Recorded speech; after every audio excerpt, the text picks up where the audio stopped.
La fin est proche, mes frères et sœurs. Il est temps de se réveiller, mes frères. Donc aujourd'hui, je suis encore dans la joie d'être encore ensemble avec vous. Et bienvenue, mes frères et sœurs, à cette chaîne, l'Évangile de la fin. Je suis encore vraiment très content de vous compter parmi les vivants de ce jour et de suivre également ce message. Frères et sœurs, aujourd'hui on va parler de la drogue zombie. Mes frères, il se passe des choses compliquées dans le monde entier, mes frères, en particulier en Amérique. Pour certains, pour ceux peut-être qui ne savent pas, moi il n'y a pas très longtemps que j'ai découvert ça, mes frères. En fouillant sur internet, j'ai vu des vidéos compliquées, mes frères, des choses qui se passent en Amérique, mes frères. La fin est proche, mes frères. Il y a des drogues qui transforment les gens en zombies. Les films de zombies, on voyait les zombies à la télévision, c'était juste des films, mais là ça devient une réalité, mes frères et sœurs. Donc voilà pourquoi je te conseille, frère, de suivre cette vidéo et je t'encourage également de t'abonner si tu n'es pas encore abonné, de mettre bien sûr un pouce bleu juste pour encourager, pour faire que la vidéo soit vraiment beaucoup diffusée, frères et sœurs, et de partager pour avertir, pour réveiller peut-être ceux qui dorment encore, qui blaguent encore avec leur vie, qui se disent que non, demain sera meilleur ou comment. Non, frères et sœurs, donc je vous conseille de suivre vraiment cette vidéo et on se retrouve juste après. Aux États-Unis, une nouvelle drogue vient de faire son apparition et le moins que l'on puisse dire, c'est qu'elle ne passe pas inaperçue. Peu chère et aux effets démultipliés, elle fait des ravages, notamment dans les rues de Philadelphie. Attention, certaines images sont difficiles. Cybèle Ceylan, Valérie Labonne. Ces rues du quartier de Kensington sont devenues des salles de shoot à ciel ouvert. Ils sont des centaines à se piquer à même la rue. Les effets de la tranque sont immédiats. Ces hommes et ces femmes restent comme figés sur place. On les surnomme les zombies. Cette drogue très addictive provoque une perte de contrôle quasi totale. Can we get oxygen, please?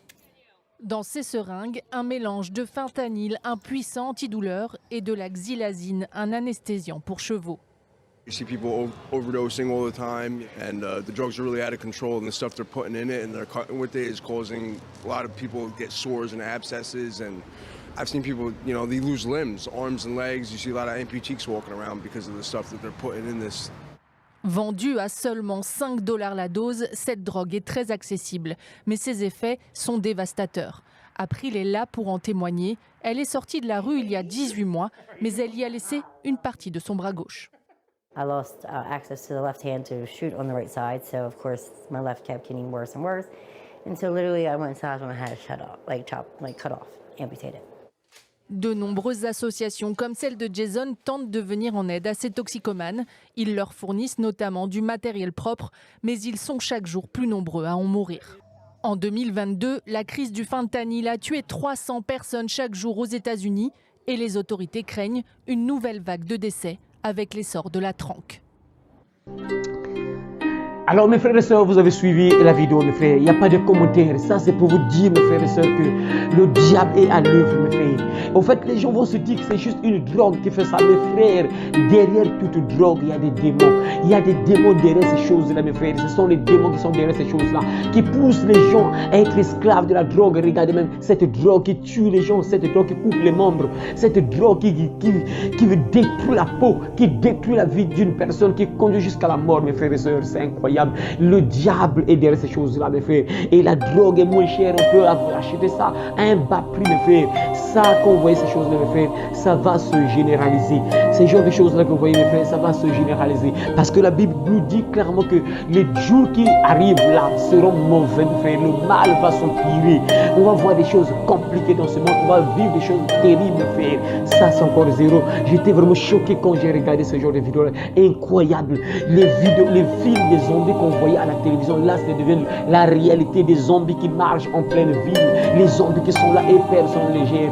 Personne ne s'occupe d'eux. C'est incroyable, mes frères. C'est ça le but du diable. Le voleur ne vient que pour voler, détruire, égorger. Ce sont les démons qui sont derrière ces choses-là, mes frères.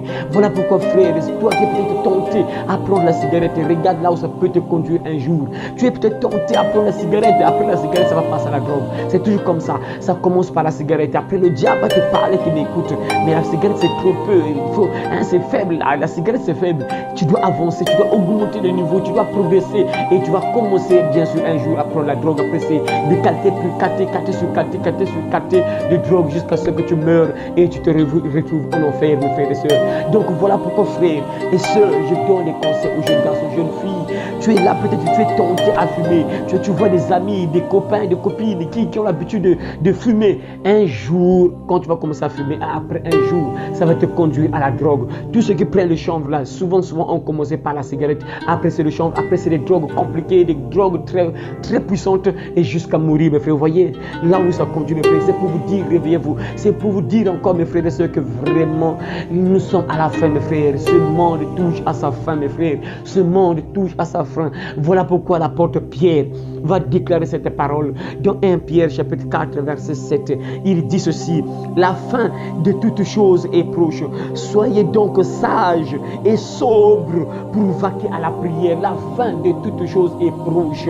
Depuis leur époque, mes frères, depuis ce temps-là, regardez, depuis les 2000 ans que les apôtres ont écrit ces choses-là, mes frères. Mais eux, à leur époque, ils disaient que non, la fin était proche, mes frères.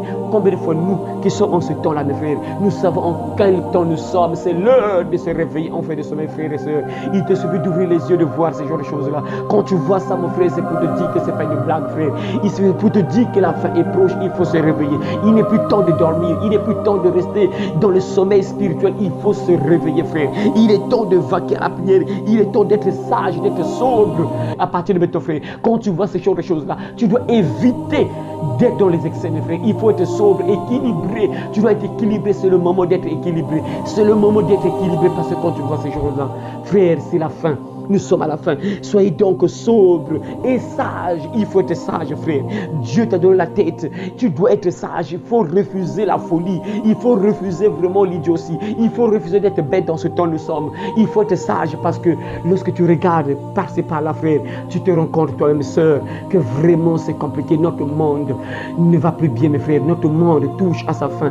Les choses graves, les choses mal ne font que s'empirer. On va voir des choses compliquées, mes frères, qui vont encore apparaître. Des problèmes, des choses compliquées qu'on va vivre, mes frères, dans ce temps de la fin. C'est pour te dire, frère, réveille-toi, toi qui dors. Et la Bible dit, il est temps d'être sage et sobre pour vaquer à la prière. Il faut vraiment prier, frère. Et si tu es chrétienne, il est temps d'être vraiment dans la prière. Tu dois être debout. Parce que Jésus a dit, celui qui persévérera jusqu'à la fin sera sauvé. Ça veut dire que c'est une guerre. Et il y a des gens qui vont tomber actuellement lorsque nous parlons là. Il y a des gens qui tombent. Ils ont commencé la course peut-être l'année passée, mais aujourd'hui ils sont refroidis. Ils sont tombés. Il y a d'autres qui ont commencé la course. Ça fait 10 ans, 5 ans, 15 ans de cela, mais aujourd'hui parfois le diable les a eu. Il faut persévérer, il faut être endurant. Tu dois te fortifier en priant, en écoutant la parole de Dieu. Il faut te fortifier, frère. Il faut être fort parce que le diable va te séduire. Le diable va chercher à te séduire. Le diable va te convaincre. Écoute, regarde les autres. Ce qu'ils font là, tu peux le faire. C'est bien. Essaie, goûte un peu. Essaie un peu. Tu vas voir. Ça ne fait pas, ça fait rien. Essaie un peu. Tu verras. Et après, quand tu fais ça, le diable va t'avoir. Et c'est compliqué. Voilà pourquoi il faut être vraiment dans la prière. Il est temps de beaucoup prier. Il faut être une femme de prière, un homme de prière parce que l'heure est grave. Comme la Bible dit, rachetez le temps. Car les jours sont mauvais, Ephésiens 5, 16. Le temps est mauvais, mes frères, les jours sont mauvais. Rachetez le temps car les jours sont mauvais. Les jours sont vraiment mauvais. Il te suffit d'ouvrir les yeux, de regarder autour de toi, frère, pour comprendre que oui, c'est vrai, ce monde touche à sa fin. Et le diable est là, il rôde, il est en train d'agir. Et c'est le diable qui passe par les choses comme ça. Voyez, mes frères, on est incapable d'arrêter les gens qui font les trafics de ces drogues-là. C'est impossible, mes frères. C'est ça, le diable est toujours là. Il est en train d'agir. Il pousse les gens à se livrer dans ce genre de choses-là. Ça, c'est encore zéro. L'alcool, ne parlons plus. Tout ça, le mal ne fait que s'empirer, le banditisme, ainsi de suite. C'est compliqué, mes frères. La terre n'est plus vivable. Ce n'est plus un lieu sûr, mes frères. Parce que lorsqu'on regarde autour, mes frères, c'est incroyable de voir des vies qui sont détruites. Le diable est en train de détruire des jeunes filles, jeunes garçons. C'est incroyable, mes frères. C'est ça lorsque tu n'as pas Dieu. Mais quand tu as Dieu, Dieu va te soutenir. Il va te donner la résistance à ne pas te livrer. Il va t'aider à fermer les portes afin que l'ennemi n'entre pas dans ta vie. Quand tu as Dieu, il te sécurise. Il sait que mon enfant, c'est mon enfant. Je dois le sécuriser. Il connaît ton futur. Il connaît ce qui va arriver demain. Il va te protéger. Il va te sécuriser. La Bible déclare dans Psaume 91, verset 1, celui qui demeure sous l'abri du Très-Haut repose à l'ombre du Tout-Puissant. Il faut demeurer sous l'abri du Très-Haut dans ce temps de la fin dans lequel nous nous trouvons. Il faut demeurer attaché à Dieu. Si tu t'attaches, mon frère, tu tombes et le diable te récupère. Il faut être attaché à Dieu dans ce temps dans lequel nous nous trouvons, mes frères et sœurs. Regardez, la drogue zombie. La drogue zombie est incroyable. Les gens deviennent des zombies, mes frères. Après, ça va se généraliser. Ça va passer, ça va partir par-ci par-là, mes frères. Ça va partir par-ci par-là. Ça va se généraliser, mes frères. Ça sera compliqué. Alors, il est temps de parler à tes enfants, de donner des conseils à tes enfants, tes frères, tes sœurs. Donne-leur des conseils. Montre-leur le chemin du Seigneur. Qu'ils prient, qu'ils croient en Jésus-Christ et qu'ils puissent avoir Jésus dans leur vie. Parce que, mes frères, si tu n'as pas Jésus, tu tombes, mes frères. Le diable a une puissance, mes frères, de séduction pour tromper les gens, pour conduire les gens dans le mal. Mais il faut avoir Jésus. Si tu n'as pas Jésus, c'est compliqué, car il a déclaré: sans moi, vous ne pouvez rien faire. On ne peut pas résister sans Jésus. On ne peut pas résister au malin sans Jésus, parce que le diable, c'est un ange déchu. C'est un ange, il a des pouvoirs, il a les capacités de convaincre. C'est pas pour eux qu'il a fait tomber Adam et Ève, mes frères. C'est qu'il a une puissance de convaincre les gens, mes frères. Donc il faut avoir Jésus qui a le pouvoir, qui a l'autorité sur le diable, afin qu'il puisse te sécuriser dans ce temps de la fin dans lequel nous nous trouvons, frères et sœurs. Vraiment que cette vidéo te réveille, frère. Que cette vidéo te donne la sagesse. Que cette vidéo te rapproche de Dieu pour comprendre que oui, c'est vrai que la fin est proche et Jésus-Christ arrive bientôt, mes frères et sœurs. La trompette va bientôt sonner. Il faut être prêt, frères et sœurs. Il faut être debout quand tu vois ces choses-là. Ce sont les signes de la fin. Quand tu vois ça, c'est pour te dire, frère, que la fin est vraiment proche. Tu dois te réveiller et commencer à prier. Alors, si tu blagues encore avec ta vie, il est temps de mettre ta vie en ordre, mon frère, ma soeur. Si tu blagues encore avec ta vie, il est temps d'arranger ta vie. Il est temps de mettre de l'ordre dans ta vie, frère. Sœur, quand tu vois des choses comme ça doit te réveiller. Il est temps de te faire baptiser. Si tu n'es pas encore baptisé au nom de Jésus, tu dois te baptiser, frère. Parce que l'heure est grave, mes frères. Les temps sont mauvais, mes frères et sœurs. Les temps sont mauvais, vraiment. Les jours sont mauvais, les temps sont mauvais. Il est temps de te réveiller, de croire en Jésus, afin qu'il puisse te garder, qu'il puisse te protéger dans ce temps de la fin dans lequel nous nous trouvons. Et il a donné des promesses. Ceux qui gardent sa parole, qui gardent la foi en Jésus, il va les préserver au jour de la tentation qui va venir dans ce monde. Donc, lorsque les choses compliquées vont tomber sur cette terre, ceux qui ont Jésus, Dieu va les sécuriser, Dieu va les protéger, frères et sœurs. Donc, il est temps pour toi de mettre ta vie en ordre, de croire en Jésus, afin que tu sois sécurisé aux jours à venir. Alors que Dieu t'aide, mon frère, ma soeur, à comprendre ce genre de message, d'avertissement, afin que tu te réveilles. Alors, transmets également ce genre de vidéos à d'autres personnes qui sont encore peut-être dans les ténèbres, qui ne comprennent pas encore, afin qu'ils se réveillent. Et après, je vous conseille, mes frères et sœurs, si tu n'es pas encore abonné, de t'abonner et de liker, de partager si c'est possible, afin que ce genre de vidéos soit vu par beaucoup de personnes. Alors que Dieu te bénisse, frères et sœurs, toi qui as entendu ce message au nom puissant de Jésus de Nazareth. Et à très bientôt si Jésus-Christ ne revient pas maintenant. Amen. Cultination, bonjour. Tu as déjà dû voir de nombreuses vidéos d'un médicament appelé xylazine qui transforme les gens en zombies. Il s'agit d'un réel engin vers la destruction de soi qui fait ravage ces derniers mois. C'est la nouvelle drogue qui fait principalement des ravages dans les villes des États-Unis. Dans cette vidéo, tu vas découvrir toute la vérité sur ce médicament et comprendre pourquoi on dit qu'elle transforme les gens en zombies. La xylazine, également connue sous le nom de tranq, est la nouvelle drogue qui sème la pagaille dans les grandes villes des États-Unis, avec ses effets dévastateurs de mangeurs de peau et de zombification pour les personnes qui en sont dépendantes. Eh oui, on parle de zombies. Mais on va d'abord faire une mise au point quant à la signification du mot zombie, ici qui veut désigner une personne qui a un air absent, qui est dépourvue de toute volonté. Mais sans vouloir exagérer, le zombie par la xylazine est à mi-chemin entre celui de la définition et celui à qui tu pensais, c'est-à-dire le zombie de Hollywood, celui de Walking Dead. Depuis quelques mois, les médecins sont perplexes face à ce nouveau médicament vendu dans les rues de Philadelphie, épicentre de la crise américaine des opioïdes. Les professionnels de la santé publique ainsi que les autorités s'inquiètent de sa propagation et s'alarment des terribles lésions qu'il laisse sur le corps de ceux qui les utilisent. Les effets catastrophiques de la xylazine, parfois appelée tranq, font des ravages dans les grandes villes américaines. Elle est parfois combinée avec le fétanyl, un opiacé qui a ravagé et qui continue de ravager la jeunesse américaine. Cette drogue, aussi appelée la drogue des zombies, peut en effet provoquer la détérioration de la peau de l'usager. Les gens s'en procurent dans la rue pour seulement quelques dollars. Les dealers savent que l'ajout de fétanyl allonge la durée de l'effet escompté. En plus de plonger le consommateur dans un état de semi-conscience, la substance provoque littéralement la décomposition de la peau. À usage normal, xylazine est un sédatif utilisé sur les chevaux et les vaches. En cas d'exposition répétée, il peut entraîner des symptômes semblables à ceux d'un sédatif, tels qu'une fatigue excessive et une dépression respiratoire, ainsi que des plaies ouvertes qui peuvent rapidement s'aggraver. Si elles ne sont pas traitées, les ulcérations croûteuses, qui peuvent se transformer en peau morte, appelées escarres, peuvent nécessiter une amputation. Trank zombifie le corps des gens. Jusqu'à il y a 9 mois, je n'avais jamais eu de blessure. Maintenant, j'ai des trous dans les jambes et les pieds, a déclaré Sam, un jeune homme de 28 ans à Sky News. À plus forte dose, la xylazine rend les utilisateurs complètement inconscients, car elle agit comme un tranquillisant. Contrairement au bonheur semi-éveillé des opioïdes, le fétanyl coupé avec de la xylazine peut provoquer un évanouissement et un réveil plusieurs heures plus tard. Toute personne consommant des drogues de cette manière est beaucoup plus susceptible de subir des blessures telles qu'une agression sexuelle ou d'être renversé par une voiture. Les hôpitaux procèdent rarement à des tests toxicologiques normaux car le trank n'est pas considéré comme une substance contrôlée, ni pour les humains ni pour les animaux, ce qui le place dans une zone grise à la fois perplexe et terrifiante. Espérons donc que cela change et des mesures soient prises. Lorsque les drogues sont consommées avec de la xylazine, les effets psychoactifs sont amplifiés, ce qui accroît le plaisir de la consommation.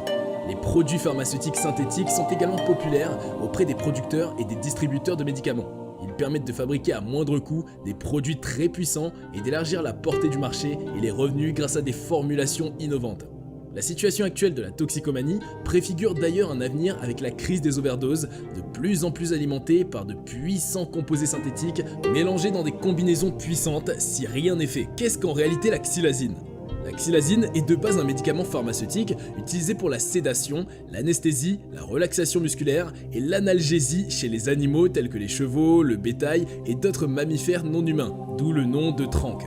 Elle est utilisée par les vétérinaires comme émétique, en particulier chez les chats. Découvert comme agent anti-hypertenseur en 1962 par la société pharmaceutique Farbenfabriken Bayer à Leverkusen en Allemagne, la xylazine a plusieurs effets dépresseurs sur le système nerveux central. Elle, en effet, était approuvée par la Food and Drug Administration, la FDA, pour un usage vétérinaire et est maintenant utilisée comme tranquillisant pour les animaux.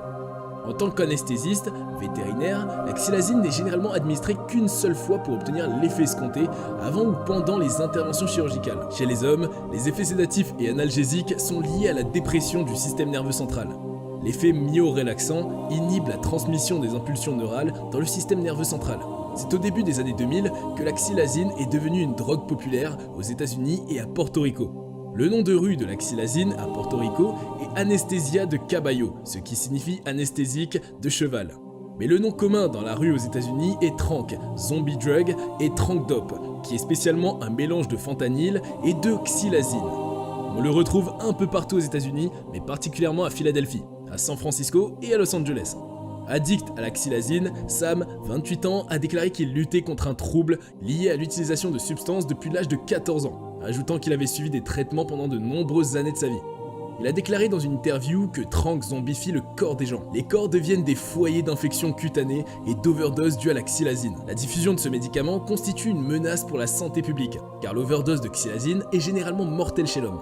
Et à ce propos, on définissait la Trank Dope comme un mélange de fentanyl, l'opioïde qui a décimé la jeunesse américaine, et de xylazine. Un jeune désiré d'en prendre peut l'avoir dans la rue pour quelques dollars par sachet. Les autorités de santé publique sont horrifiées par sa propagation et s'inquiètent des terribles cicatrices que cette substance laisse aux personnes qui la consomment. Rien que pour ça, la Trank Dope est vraiment une horreur, loin de libérer des super pouvoirs comme la pilule mystérieuse dans Project Power de Jamie Foxx. Avec ses résultats catastrophiques, notamment sa capacité à endommager visiblement la peau de l'utilisateur, la Trank Dope suscite beaucoup d'inquiétudes. L'autodestruction dans toute sa splendeur. Selon un article du 7 janvier 2023, publié sur le site du New York Times, un fait que plusieurs qualifieraient d'insolite, mais qui ne l'est peut-être pas aux États-Unis, s'est produit en décembre 2022. Des centaines de personnes auraient envahi les rues entourant le Prevention Point, premier programme d'échange de seringues à Philadelphie. Ces personnes transportaient des seringues usagées pour les échanger contre des seringues stériles. Certaines, parmi elles, se sont dirigées vers la clinique de traitement des plaies du centre. Il faut noter que celle-ci, c'est-à-dire la clinique, a connu une augmentation de 313% du nombre de visites au cours des 3 dernières années, et cela en grande partie à cause des tranks. Parmi les manifestants, il y avait Brooke Peder, une tatoueuse de 38 ans surnommée par son entourage Wood Grandma, qui a roulé son fauteuil roulant jusqu'à la caisse d'échange où elle a tendu un bidon rempli de seringues. Madame Peder a vu plusieurs membres de sa famille, notamment sa mère, sa sœur et sa femme, mourir d'overdose. Elle est elle-même une grande victime de la drogue qu'elle a commencé à consommer depuis 13 ans. Actuellement, elle est amputée de la jambe droite à cause d'une infection due à une blessure par tranq qui avait pénétré dans l'os. Si elle a accepté d'être interviewée, c'est parce qu'elle trouvait en effet une opportunité de mettre en garde contre le tranq, en particulier les nouveaux arrivants de son quartier. Ils sont attirés par sa réputation, le marché de la drogue qui y règne depuis plusieurs décennies. Ils viennent de tout le pays. Beaucoup arrivent avec de l'argent et paient des habitants pour chercher de la drogue, jusqu'à ce qu'ils deviennent eux-mêmes des habitants, dit-elle. Madame Peder a un bandage du coude à la pomme. Ceci couvre de la chair cisaillée, chaude et rouge, une vision horrifiante et une preuve de la souffrance qu'elle peut endurer. Pour éviter le sevrage atroce de la xylazine, elle s'injecte de la tranq plusieurs fois par jour. Mais craignant que l'injection à un endroit frais, c'est-à-dire une partie de son corps qu'elle n'a jamais piqué, ne crée une nouvelle blessure, elle s'injecte à contre-cœur les produits dans son avant-bras en décomposition. Le tranq mange littéralement votre chair, dit-elle. C'est l'autodestruction dans toute sa splendeur. En quoi le tranq diffère du xylazine, me demanderiez-vous? En réalité, le tranq est un mélange composé de xylazine et généralement d'un opioïde, sachant que chaque type de drogue se liant à des récepteurs cérébraux différents. Pour le moment, il y a de nombreuses recherches sur les opioïdes, mais pas encore sur la xylazine, spécialement en ce qui concerne son utilisation par l'homme. Il est encore difficile, selon les spécialistes, de justifier sa responsabilité dans la mortalité chez l'homme, malgré qu'elle ait été détectée dans des surdoses mortelles en présence d'opioïdes. Pour rappel, la xylazine a été mise au point en 1962 comme anesthésique pour les procédures vétérinaires, donc destinée à être utilisée dans le cadre du soin des animaux. Des essais sur l'homme avaient commencé, mais ont très tôt été interrompus, parce que le médicament entraînait une dépression respiratoire et une baisse de la tension artérielle. En ce qui concerne son utilisation comme substitut de l'héroïne, cela a vraisemblablement commencé dans les années 2000. À Kensington, qui compte une importante population portoricaine, la drogue a été découverte en 2006. Rappelons que la population portoricaine fait partie de la première communauté à entrer en contact avec la xylazine comme drogue. Pourtant, ce n'est que vers 2018 que la consommation de tranquillisants a commencé à augmenter dans cette ville de Kingston, puis dans tout le nord-est. Certains épidémiologistes avancent l'hypothèse que pendant la pandémie du Covid, les bouteilles de xylazine domestique achetées en ligne avec une ordonnance vétérinaire ou détournées des chaînes d'approvisionnement vétérinaires sont devenues populaires en tant qu'opioïdes de remplissage facile et bon marché. Il faut croire qu'on ne finira pas d'apprendre tout ce qui a pu se passer durant cette période désormais commune à tous les habitants de la Terre. Les habitués de Kensington, qui ne se doutaient de rien, ont vu un avantage à ce nouveau mélange. Un sachet d'héroïne se vendait environ 10 $, mais la drogue tranq 5 $. Tu te doutes bien de ce que cela pourrait signifier. Sur ce marché, la tranq reste accessible. Même si certains aimeraient trouver de la drogue sans xylazine, la demande insistante de leur corps et donc l'impatience et le manque de grands moyens pour la plupart les amènent à se trouver encore à s'injecter de la tranq. Malheureusement, il est difficile d'inverser une overdose due à la xylazine. Une dose de naloxone, un médicament permettant d'éviter les overdoses qui bloque ou inverse l'effet des opioïdes sur les récepteurs cérébraux, permet d'éliminer le fentanyl, mais ne suffit pas à réveiller une victime sous l'effet de xylazine. Les sauveteurs désespérés peuvent essayer une deuxième ou troisième dose. Mais une trop grande quantité de naloxone peut provoquer un état de manque, des vomissements et des torsions. Encore de l'espoir. Et s'il est encore possible d'arrêter cette drogue, ou serait-il possible d'inverser ses effets? On ne saura répondre concrètement à cette question. On peut quand même dire que les autorités locales ne baissent pas les mains et ne comptent pas le faire d'ailleurs. Ce qui vous renvoie à un épisode au cours duquel Sean Westfall, un coordonnateur de l'équipe de prévention des overdoses de Prevention Point, marchait le long de l'avenue Kensington, distribuant gratuitement des doses de Narcan en spray nasal. Il s'agit du médicament d'inversion des overdoses d'opioïdes. Lui et un autre travailleur social ont visité des campements de personnes dans la rue. Ils ont pu observer comme d'habitude certaines personnes se shootant ouvertement à la dope, tranq, pendant que les résidents ou habitants du quartier et les travailleurs des magasins passaient à toute allure dans l'obscurité croissante. Pour ces derniers, même dans un coin de leur tête, ils sont conscients de la gravité de la situation. Ils vivent quand même un jour normal à Kensington. Les gens sont affalés contre les parcs-mètres et dans les embrasures de portes, la tête penchée, le cou tordu. On y voit des gens blottis les uns contre les autres autour d'un petit feu, brûlant une couverture comme combustible. En 45 minutes, les deux hommes ont distribué plus de 100 doses de Narcan. Westfall et son collègue ont accroché au poteau des rues des kits bleus d'inversion des opioïdes, remplis de gants jetables, de Narcan et de protège-dents en plastique pour les éventuelles situations où il faudra pratiquer le bouche à bouche. Un des objectifs pratiques des travailleurs sociaux est de minimiser les dommages causés par la xylazine en éduquant les personnes susceptibles d'y être exposées. De nombreux leaders du mouvement dit de réduction des risques font pression en faveur des sites d'injection supervisés, où les gens peuvent rendre et rester dans des conditions plus sûres. Il n'en existe que 2 aux États-Unis, où l'on peut savoir en 10 minutes si sa drogue contient de la xylazine. Les 2 centres sont à New York. De nombreuses mesures ont été prises pour gérer les cas et tout est mis en œuvre pour accueillir tous ceux qui ont besoin de se faire aider. Mais la honte est un obstacle de longue date au progrès. Les toxicomanes se sentent souvent trop mortifiés par leurs blessures pour sortir de l'ombre et aller chercher de l'aide aux urgences. Cette honte peut être motivée et malheureusement perpétuée par le personnel soignant qui peut ne pas prendre suffisamment au sérieux l'engagement de certains toxicos à vouloir sortir de leur situation dégradante. Certains soignants considèrent le sevrage douloureux de ces patients comme un simple comportement de recherche de drogue. La stigmatisation est si profondément ancrée dans la culture hospitalière, explique Sarah Wallace-Kishen, une infirmière de prévention de Point, qui porte des vêtements décontractés plutôt que des blouses médicales, dans l'espoir d'être accueillante et vue comme plus accessible par les personnes en quête d'aide. Toujours durant sa marche sur l'avenue Kensington, M. Westfall s'est retrouvé confronté à un cas. Un homme était étendu sur le trottoir, inconscient. Annonçant qu'il avait une formation de secouriste, il a demandé aux gens de ne pas utiliser le Narcan. Il enfile des gants jetables, prend le pouls de l'homme et lui ouvre la bouche pour s'assurer qu'il n'y a pas d'aliments, de capuchon de seringue ou une chose qui pourrait l'étouffer. M. Westfall incline ensuite la tête de l'homme en arrière pour vérifier la respiration et maintenir les voies respiratoires ouvertes. Puis, en formant un point, il a fait rouler ses articulations de haut en bas sur la poitrine de l'homme en frottant le sternum. L'homme commence à revenir à lui, stupéfait. M. Westfall et quelques spectateurs le relèvent doucement. Encore sous sédatif, il se traîne dans le vent glacial, le pantalon baissé. De chaque côté, 2 femmes ont glissé leurs mains à l'intérieur de sa veste ouverte et battante. Le soutenant, elles ont redescendu l'avenue Kensington. Il s'agissait là d'un des milliers de cas qui arrivent journalièrement et cela à cause du xylazine. Ce que tu dois retenir du xylazine. Pour faire simple, la xylazine est un puissant tranquillisant pour animaux. Détournée de son usage principalement, elle est devenue une drogue qui agit sur le système nerveux central, ralentissant l'activité cérébrale et provoquant l'atonie, la léthargie et la perte de coordination. Elle ralentit également la respiration et le rythme cardiaque et fait baisser la tension artérielle. Dans un état de sédation ou d'inconscience, semblable à celui des zombies, les usagers se déplacent lentement, ne réagissent plus et n'ont plus conscience de leur environnement. En effet, elle doit son nom de drogue du zombie aux symptômes de zombie qu'elle provoque chez les utilisateurs, notamment une somnolence excessive et des difficultés respiratoires, qui donnent l'impression que les utilisateurs sont très sédentaires. À forte dose, la xylazine induit une perte de conscience totale en raison de ses effets tranquillisants. Lorsqu'elle est mélangée à du fentanyl, elle est connue pour augmenter l'effet de manière exponentielle. Il n'est pas surprenant que les personnes qui consomment des drogues de cette manière courent un risque accru de subir des dommages, comme d'être vulnérables aux agressions sexuelles ou d'être impliquées dans des accidents, comme d'être heurtées par un véhicule. L'overdose de xylazine est en effet fatale parce que les personnes ne réagissent pas à la naloxone. Également connu sous le nom de Narcan, le médicament le plus fréquemment utilisé pour inverser une overdose. En outre, une exposition répétée et continue à la xylazine peut entraîner la formation de plaies ouvertes qui peuvent s'aggraver et s'étendre rapidement jusqu'à l'amputation dans le cas extrême. Le royaume des cieux arrive.